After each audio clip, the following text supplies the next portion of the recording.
IPL has started for 2024. Every week we're going to have a segment to keep you up to speed. How the Australians performing, what is happening in that tournament, which has a ripple effect over all of cricket, and then just the Indian obsession with it and the magnitude of this competition on television and through broadcast rights and the like. Our guide here is Bharat Sundaresan, and just by pure happenstance, he's in Melbourne and in the studio. Bharat, welcome. Oh, thank you, Gerard. I've never been here before, which in itself is a tragedy. Now, I was here for my US visa application, and when you have checked on me yesterday, wondering if I would do this over phone or on a Zoom call, I said, why not? I just rock up and do it in person. And here I am. It's so perfect to see you. And so this would be for the World Cup later this year? Yes. Yeah, just get there, and you have to be there for India, Pakistan, don't you, Gerard? Yes, definitely. All right, so the IPL has started. The Australians have made a terrible start. We'll get to that. What's the overall story, do you think, of this year's tournament?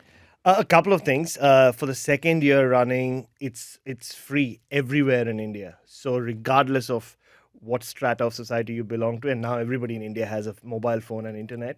What Reliance, the company, have done, which is the Ambanis, basically have said that it's free. Watch it wherever you are, so the numbers will just go up. Just wait. I mean, we've just had 4 days of action so far. We'll wait for the ratings to come, and it'll go through the roof. Yep. But I think the other significant thing for me, Jared, is the second straight, for the second time running, in an election year, the BJP party have said, hey, we're going to keep the IPL here. Because the two times it did happen during the Congress rule in 2009 and 2014, they were forced to shift it to South Africa and the UAE because they said it's elections and we would not have enough security personnel and all of that. But what it tells me and everybody else is that cricket, politics, everything else just goes hand in hand. And the IPL is as big a show of power for the BJP, the government in power. I mean, Jai Shah, we all know, is it runs Indian cricket, but Amit Shah, his father, obviously is the home minister and plays such a pivotal role in every decision that it's taken in India. So for me, it's just a sign that cricket and politics have always gone hand in hand, but that link is just getting stronger and stronger. Is everyone who's anyone at this IPL, players, coaches, commentators? It's become the place to be, right? Yeah. Like, it's almost like if you're not there, then you're not doing something right. And you're right. I mean, it's broadcast in so many languages, and we will come to that. There are some interesting people speaking in Hindi in one form or the other. But yeah, everybody's there. From an Australian perspective, obviously, Justin Langer trying to reinvent himself as coach. I've been quite intrigued by the social media content. Justin Langer dancing on stage. I don't think anyone ever saw that happening. Justin Langer kind of getting involved with the whole comedy side. I didn't know he had that side to him. So it's good to actually see him branch out and embrace the IPL, the culture side, but also the cricket side. But his team can do with a win soon. All right. So there's a curiosity around Steve Smith and how he's been pitched as a commentator.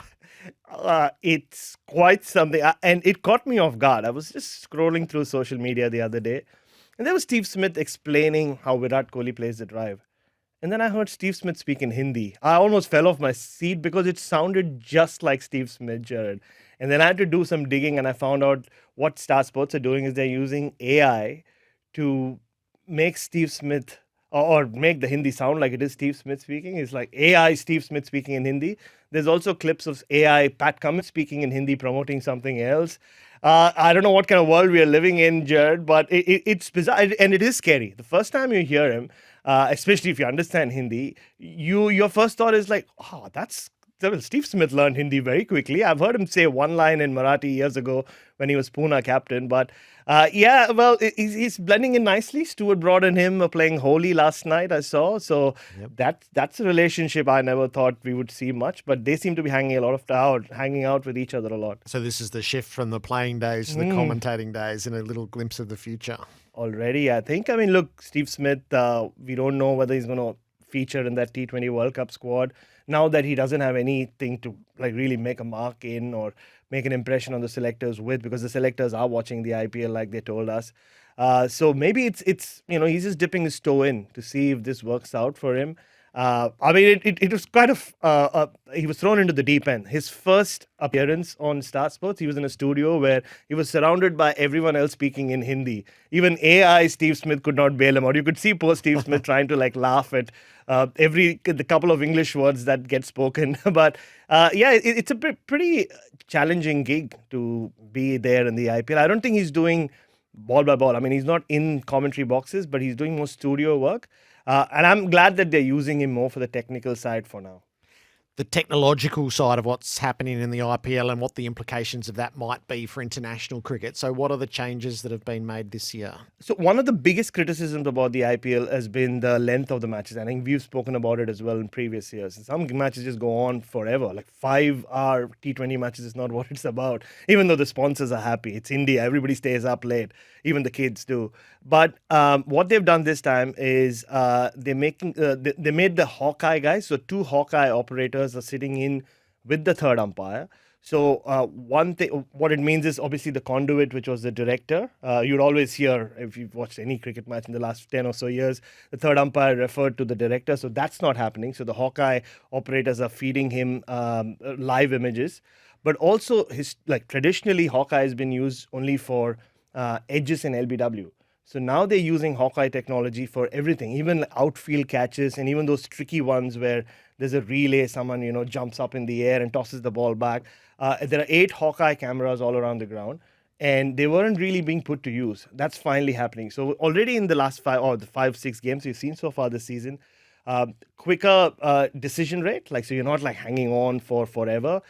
Even with some stuff like stumpings, they just have a 3-angle or they show 3 angles, split screen, and it happens literally as it is referred to the third umpire. So I think that will come into. They've trialed it in the 100, I heard, but obviously everything IPL, they just take it to the next level. So it's good to see. The matches are relatively shorter anyway. Are they using the shot clock between overs? You have to bowl what they no, they're not trialled using in the that. international T20s. They said no to that for now. Okay. The only other big rule change I think they brought in is 2 bouncers in an over. So they trialed it in the Syed Mushtaq Ali, which is a domestic T20 tournament. Yes, there is another T20 tournament that does happen in India as well, where 38 teams or 39 teams play in it, just to get that record out there. So they trialed 2 bouncers in an over, and we're already seeing some.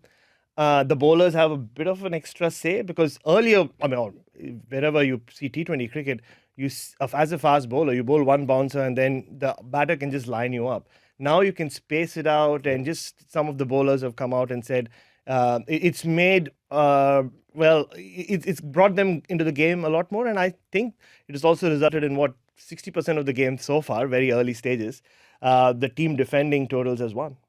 The Australians have made a bit of a sluggish start, it's fair to say, across the board. Yeah, pretty much. Apart from Spencer Johnson taking a couple of wickets in a Gujarat Titans win, he got rid of Tilak Verma, who was a key player for Mumbai. But apart from that, nobody's really put their hand up. The 2 coaches I mentioned, the high-profile coaches, there's Trevor Bayliss, Punjab have won a game, but Ponting's Delhi lost their first game. Justin Langer's Lucknow lost the first game. And Stoinis' failure, 2 failures each for Maxwell and Cameron Green. Mitchell Marsh and David Warner opening together. That's interesting. We still don't know what the... yes, you'd expect Travis Head to open in the T20 World Cup, but Delhi have decided, or Ponting has decided Warner and Marsh should open. They did okay, but nothing of note so far for the Australians. And Pat Cummins is captaining this time around. First time ever in T20 cricket. He seems to be enjoying it. I saw him, you can make out with Pat Cummins, his body language. He was marshalling his resources quite well on the field, took a crucial catch. Couldn't get his team over the line. He was up against Mitchell Starc, who went for 53 runs in his 4 overs. So not a great start for Mitchell Starc after all that money coming in and the hype around his return to the IPL. But that was a close game, went into the last over. We're already seeing that, Jared. 3 last over finishes already out of the 6 games. And then there have been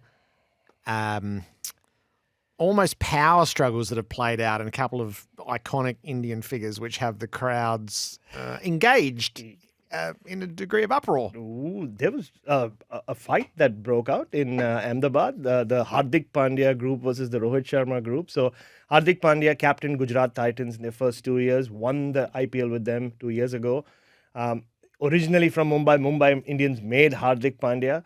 Now he's gone back to Mumbai, and it's almost like The Rock coming back, Jared, and saying, "I run the bloodline, not you, Roman Reigns," because he's come back and said, "I want the captaincy," or they've decided to give him the captaincy. And Rohit Sharma has 5 IPL titles, so already there were, there was sparks flying on social media, but this was the first game, and would you like, not surprisingly, it is Mumbai versus Gujarat in their first games of this season.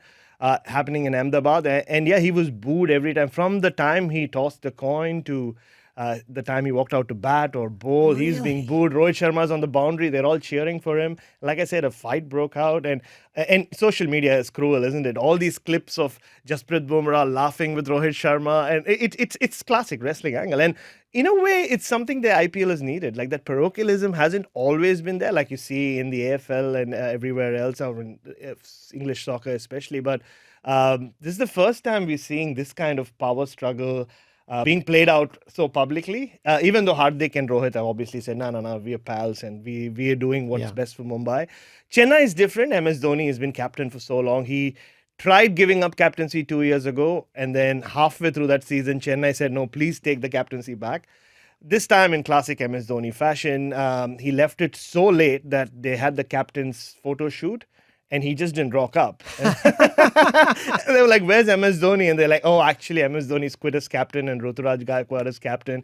So, which also points at this being the last year for MS Dhoni, which also means the last year of book sales for me. Bharat, we're going to do this each Tuesday. You keep us up to speed on what's going on. And when we get those first television ratings, I suspect they'll blow our minds. Hey, it's great to see you. Always, Jared. I'm looking forward to Hindi AI Gerard Whateley soon. Bharat Sundaresan.